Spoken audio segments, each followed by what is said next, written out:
Gareth Southgate is world class. He's world class. He's world class at finding the right side of the draw. Now, one must beware hubris. That is crucial. But opportunity is a thing, okay? And if we have a look at the two sides of the draw that you can see in front of you right now, England have found themselves playing pretty poorly, but in the right side of the draw. In this video, we're going to predict the round of 16 and our way until we get to the final and the victor.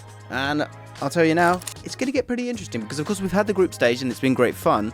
But let's get into it, okay? Let's bloody get into it. Here is the round of 16. Of course, the final set of group games have all taken place, and the best third-place teams, Slovenia, Netherlands, Slovakia, and Georgia, not in that order. And we now find ourselves with these games right here in front of us. And I'm going to work my way through them and give my thoughts on it. Because I think, look, every single time we all do our predictions, they're always wrong. But now we have a bit more information on the teams and how good they can be. And of course, knockout football, anything can bloody happen. It really bloody can. So get yourself comfortable and join me as we work our way through a feast of football.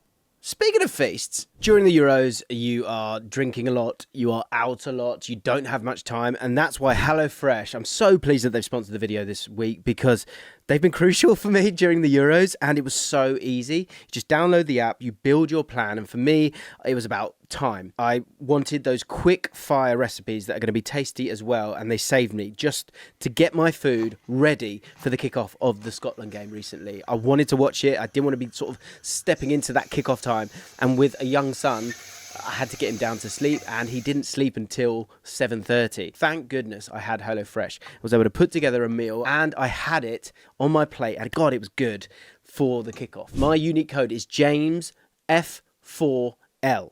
That will give you 60% off your first box, 20% off the next 2 months, and free desserts for life. Free desserts for life, which I can tell you for a fact were absolutely delightful. I ate both of mine. Didn't give any to the missus, don't tell her. So if you want something fresh, flexible, and kind of thoughtless in the sense that you don't have to make those decisions because all the ingredients and the amounts are there for you. You just put it together. So simple, so easy. Thank you, HelloFresh. Go get involved. QR code is available right now. 60% off, 20% off the next 2 months, and free desserts for life. Off you go. Link is in the description. right, let's get into this then. We're going to work away from the top, of course, to the bottom. Germany versus Denmark. Germany I've been really, really impressed with. We've done a video on Germany if you want to check them out and check how they've been playing and how kind of unstoppable they've been. I think that last group game, I've got to be honest, I was pretty relieved they got that draw because we wanted to put that video out. But the way that they've been playing, I think, has been overall very impressive. I think in Julian Nagelsmann, you've probably got the best coach, manager, whatever you want to call it, in the competition, despite his tender years, but he's got a lot of experience at high-profile teams, and he's got a squad that is one of those elite squads, and I think it goes up a notch, of course, when the jeopardy comes back in. They'll take on a Denmark side that have been okay. I think, you know, they met England at the right time, but to be fair to them, you've got to give them credit for it. I thought they played all right. Defensively, I think they've been pretty good.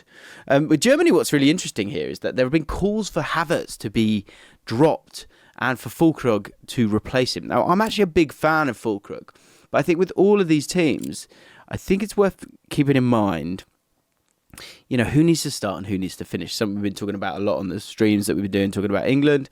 And I think this is a similar thing. I would stick with Havertz. I think his movement's really good. I think he occupies both centre-backs. I guess you could say both about Füllkrug. Bit more mobile, bit bigger as well. And I think actually in the last 20 minutes of a game, and I would not be surprised if we saw this, Germany knocking at the door, not really happening. Maybe Havertz missing one or two chances. And then that moment coming, Füllkrug coming on, Füllkrug getting his chance and Füllkrug taking his chance as well. I think it's between Germany and Spain for the most impressive team so far in the tournament. Yeah, Denmark, I just think going forward, there's not enough energy and pace. You know, you've got Højlund there, I get that, and you can put the ball in behind for him. And that, you know, might get you somewhere, but I think overall, a good Germany side should have way too much for Denmark. I'm going to put Germany through on this first one. Switzerland versus Italy. Now, I think you generally would, you know, if you're casual, you would think Italy are the better team here. I'm not sure that's the case. I've been really impressed with Switzerland overall. And I think what's been really interesting about the tournament, actually, is it started brilliantly, the tournament. Here's my theory. I think when it's about sort of this third place, 4 points essentially will get you through. Once you've got that win under your belt, it's all a bit more relaxed, and it's about not losing as opposed to winning. And I think we've seen that with a few of the teams who've kind of started well and then have just been that little bit more careful. Switzerland, I think, bucked that trend a little bit. Italy had to obviously score an incredible goal late on for them to even get to this stage. And I think Croatia kind of, slightly hard done by. Italy weren't phenomenal in that game. So this is an interesting one. Really, really interesting one. I think Switzerland are really good in transition. I think you've got Akanji and Xhaka there. Xhaka's role is so crucial. I think he had 5 progressive passes per 90 so far in the tournament, which is great considering that Switzerland don't always dominate the ball. I think Scotland came and showed a great energy and attitude against them and made life difficult for them, but Switzerland could have won that game as well, and they got a draw against Germany, a very, very good Germany side. Akanji, I think, is unreal.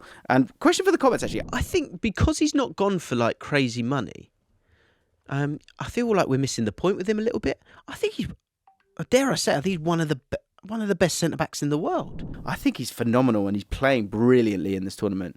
And I like that Akanji will just get the ball, play it to Xhaka, and they'll start moving. Have they got enough up front? Are they, have they got enough form up top? And Ndoye has looked good so far, and Bolo has obviously had a tough time of it.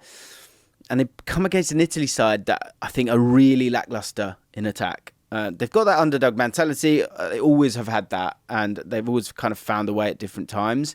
But up top, it's not great. You got those Pellegrini runs in behind, which I think will be something to watch in this game. But I think with how this is one that could go to penalties for sure. I've got to be honest. I feel like it's Switzerland's to lose. I think they'll go there, look to sort of utilise that solid midfield that they've got. They've got a bit of star power there as well. Shaqiri can always get you a goal. Italy, I kind of want a bit more from them. They have been in that group of death, and they are used to playing those tough games. So that is something that I guess you can kind of be excited about a touch. But I'm going to go with Switzerland. I think Switzerland might do it for this one. Spain against Georgia. Georgia have been my favourite team of the tournament so far. The way they play, it's a great example of it doesn't matter how much you've got the ball. It matters what you do with it. And when Georgia have the ball, they don't overthink. They play quickly, and they can hurt teams. And I think if they were playing against a lot of these other teams, like say they were playing England, I would be really concerned about that. Really, really concerned about that. The one team I just don't see them being able to get anywhere near, and I think this could be an absolute romp, sadly for Georgia, is Spain. I think Spain have looked really, really good. Obviously, the only team with 9 points so far. I thought in the game against Italy that Italy couldn't get near them. I think Spain will progress. I think they'll progress comfortably. England, Slovakia. Good God, Gareth. You do have the Midas touch. We should navigate this. Are we all, let's just get it out there. Let's say it. Are we all getting a bit of an Iceland whiff? I'm getting an Iceland whiff. Are you getting an Iceland whiff? I certainly am. It's similar colours as well. I think that's probably playing on my mind. Slovakia are okay. It's between them. I like Georgia. I think Georgia have been better. Slovenia, it's two of the worst teams, but we couldn't beat Slovenia. I will be at this game, all being well, and I really, really hope we turn it on. I really hope there's a new balance there. Everything that we all want. I'm scared to do it, but I'm going to do it. There's absolutely no excuse. There's absolutely no excuse. We should be making our way through that game, especially when it gets to knockout football, that we should be going up a notch. Those top teams should be going up a notch. It'll be interesting to see how we get on against Slovakia side that will kind of work their way up the pitch. A lot of solid players there. You've got, Skriniar, you've got Duda, who's in those half spaces. Lobotka's a really, really lovely player as well. There'll be no nonsense. I think it could be quite similar even to the Slovenia game, with a little bit more from Slovakia as opposed to Slovenia, who are just trying to get themselves a draw. It's going to be interesting to see how they play up front as well. Obviously, pinched that win against Belgium. Great start for them. Lost to Ukraine, but did have more possession in that game, and then got the draw against Romania in what was a weak group. England should win that. Portugal against Slovenia. Portugal are still, not totally kind of found who they are. I thought they were great against Turkey. They looked at a cut above. And obviously the squad is phenomenal. But, just lost that last game pretty poorly. Made 8 changes for that game. So you would imagine they would still have enough to get the job done against a Slovenia side that, didn't offer anything against England. And again, I think have overall been fortunate to make their way into it. Yeah. I don't see a shock there with any of them. If there is a shock, it's here, isn't it? I am concerned about that. And Georgia, with the attitude that they have, I just think Spain have been so quick and crisp in their passing. I think they'll just destroy them. France versus Belgium, and we've got ourselves again. France haven't got out of second gear yet. They have a third gear, a fourth gear, a fifth gear, a sixth gear. Do they ever really go to that point? What's really interesting about France is that if you look at their last game, they played that PSG front three. Of course, Mbappe's left, but Barcola, you've got Ousmane Dembele, and Mbappe through the middle. And if you look at the average positions from that game, there's no one through the middle. Substitutes were made in 60th minute. Giroud came in, Griezmann came in. Then all of a sudden, in that central area, so much more from them. So it's a big decision. Does Marc Thuram play up top? Does Olivier Giroud play up top? Does Mbappe play through the centre? I would be amazed if he doesn't go back to Giroud. And I think that would be the best medicine. They know what they're doing. Overall, I think the centre-backs have looked absolutely fantastic. Saliba's looking great there with Upamecano. Defensively, looking pretty strong. Offensively, not totally at the races. But I feel like they've got more in the tank, don't you? I think they've got a lot more in the tank. Belgium there's no excuses. They should have absolutely destroyed that group. Poor start against Slovakia. They've had a few VAR goals. I think that obviously changes everything to a point, but at the same time, it does feel a little bit clunky. You've got Romelu Lukaku, who's kind of, got into solid positions, but his finishing hasn't looked great. He's also had some bad luck along the way. Maybe they're due a little bit of good luck. But I look at that back line and I am concerned about Faze, Vertonghen. It's just not really, it's a bit creaky. And I also think in terms of, a lack of dynamism. You've got KDB and that quality that he provides, 3.7 key passes per 90, still phenomenal. Lukaku, as I said, he's now got 1.67 XG without scoring a goal. Ukraine should have beaten them actually as well. And I feel like it's one where those sort of the runners that Kevin De Bruyne would love to have, he'll still be able to find great passes. But I think sometimes with Doku's just not totally at it at the moment, and he's a player who kind of wants it, and then he wants to do his running and his dribbling, and that doesn't really work with Kevin De Bruyne, who wants those sort of clever runners and that clever movement and that interplay. And so it just feels that touch disjointed, and you're running into a France side that are pretty formidable in terms of their history, in terms of their pedigree, in terms of their squad. There's no excuse again. France making their way through. The home advantage being huge there. Joke. Romania and Netherlands. Romania could cause a stir here. Again, I think it was it was an average group. I thought they sort of came out the gate really quickly. Can they get back to that?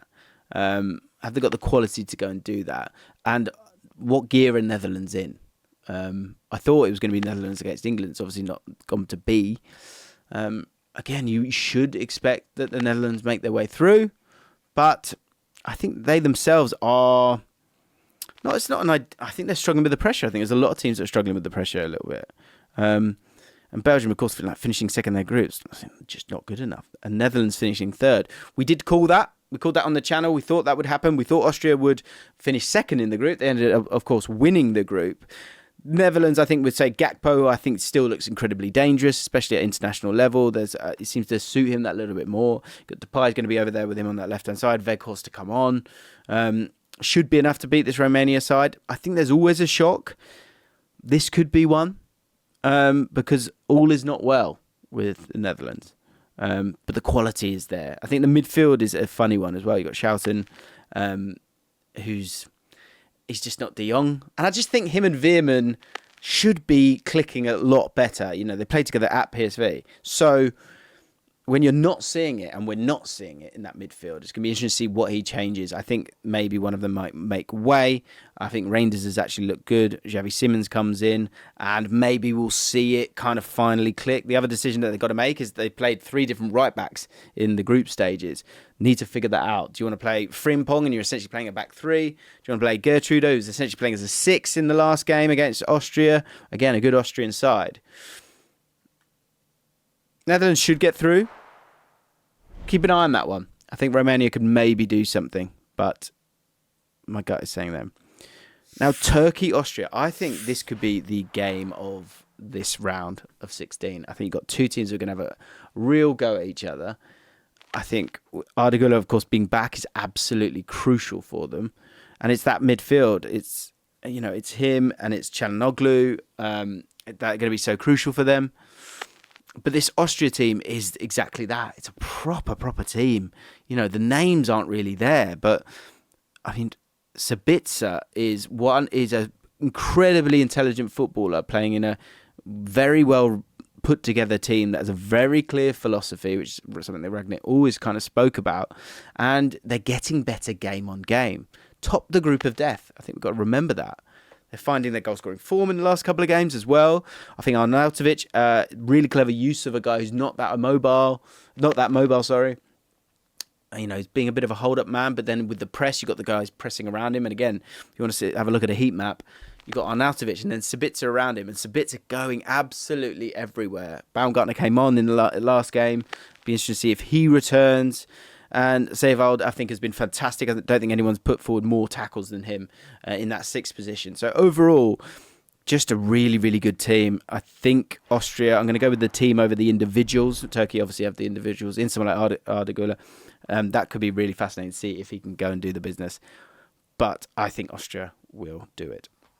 We move to the quarterfinals. And this is what it will look like. Interesting.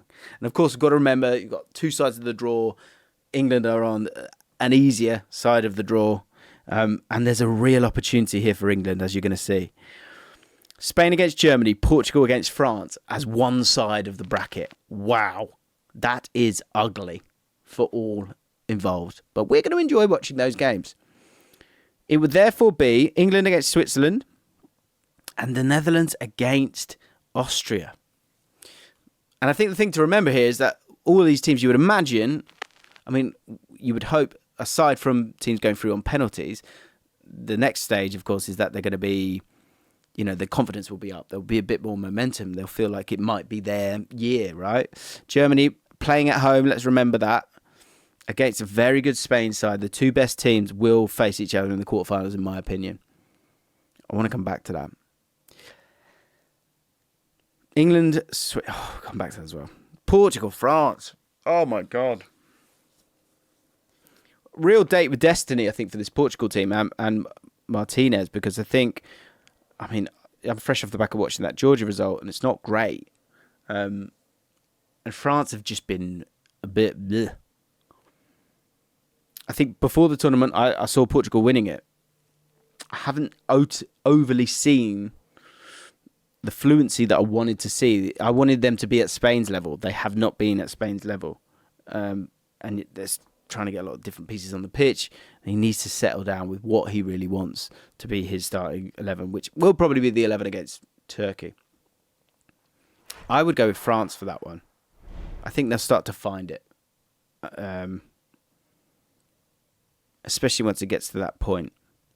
Portugal off the back of beating Slovenia, maybe will get their confidence up. France will have taken on Belgium, will be ready for that sort of high-level game, which I do think matters. I think when you've played that level of game, I don't think you will have recovered by that point, but you will know the tempo of which you've got to play.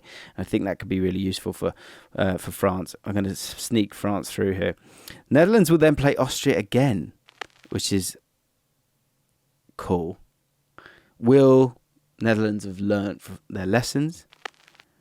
I'm actually going to stick with Austria here. I think when we talk about dark horses at the start of it, there was Ukraine, there was Austria. People were putting forward Hungary. I didn't really get the Hungary thing. Austria, I think the more and more you looked into it, you could kind of see it. And I think the thing to remember is that when I did my predictions, it was like Ukraine could have kind of found something. Obviously didn't. And And I felt like Hungary were never going to be able to beat one of these other guys. Austria and Ukraine, I thought, had that in them. Ukraine, obviously, I was wrong about. Austria, we've seen it, topping that group. So I'm going to go with Austria. I guess they could run out of steam, but they have been getting better game on game. Will they run out of steam in terms of the way that they're playing? That will be something that will be interesting. But I think they'll be able to get at this back line, which actually, has got the star names. This is what I mean. The context is going to be so different by this point. So it'll be interesting to see what you guys think when it comes to this. England, Switzerland. We've got to, haven't we? We've got to believe. Quality's there. They could easily beat us. I think we're no better than... We're similar to Italy right now with a touch more star power and a little bit of a better defence and a touch more control. Again, we haven't really played anyone. We're in the dark right now. I want to be positive. And I'm going to be positive. I'm going to stick with England now, okay? We're going to get the momentum back. It's going to start to come together. We're making it to the semi-finals. Spain against Germany. From what I've seen so far, do you know who I think is going to really come to the fore here? I think with the home advantage, I think Musiala and Gundogan I think Gundogan's really, really impressive. I think he's so good in terms of finding those other spaces that they need to find. Defensively, can they be strong enough? I think they can. Spain, obviously, in the wide areas could really, hurt Germany against Mittelstadt and Kimmich. But I think Germany will get it done just. That could go to penalties easily. Semi-finals and final. So that is not what we expected. Austria against England. Germany against France. I think most people had France and England. And Portugal, Germany, I think, when it comes to the semi-finals. So England by this point, obviously, hopefully, I think we will navigate it, won't we? If it does go, I don't think we'll blow anyone away, really. You'd be surprised with the way that we played so far. We have got to this point. I've got to be honest. I think if I'm putting bias aside, I think if we are playing at the same level that we are right now, you might be able to sneak past one or two of these, but at some point you're going to get found out. And I think against Austria, I think that would happen. Will there be injuries? Will there be bookings? Could players be lost? Have we got more depth? We've certainly got more depth. They've got players out. Schlager out. Alaba out. But the way that they're playing and what I'm seeing right now, we don't get past on Austria's side on form. And obviously, Austria is close to Germany. Essentially, it's at home. And there will be utter disgust, of course, after that. I'm going to go with that. From what I've seen, I'm going to put bias to one side.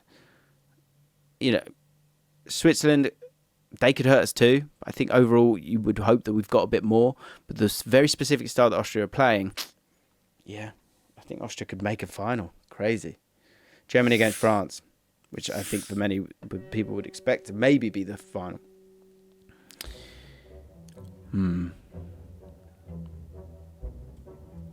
I can't get away from...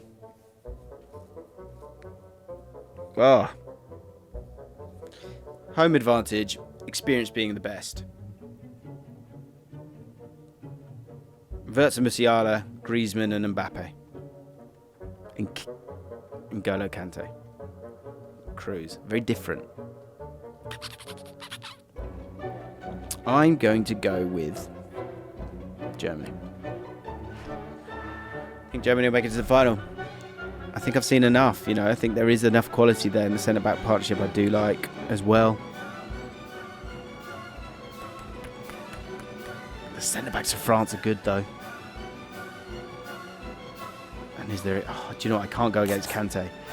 I'm going to go France. I'm going to change it. When push comes to shove, Kante will step up. He always does. So we've got a France-Austria final. Of course, we've seen already, and it was 1-0 the last time. I think it'll probably be 1-0 again. I think France are going to win it. What do you guys think? Let me know in the comments down below. Throw a ball. It's cute. Ah!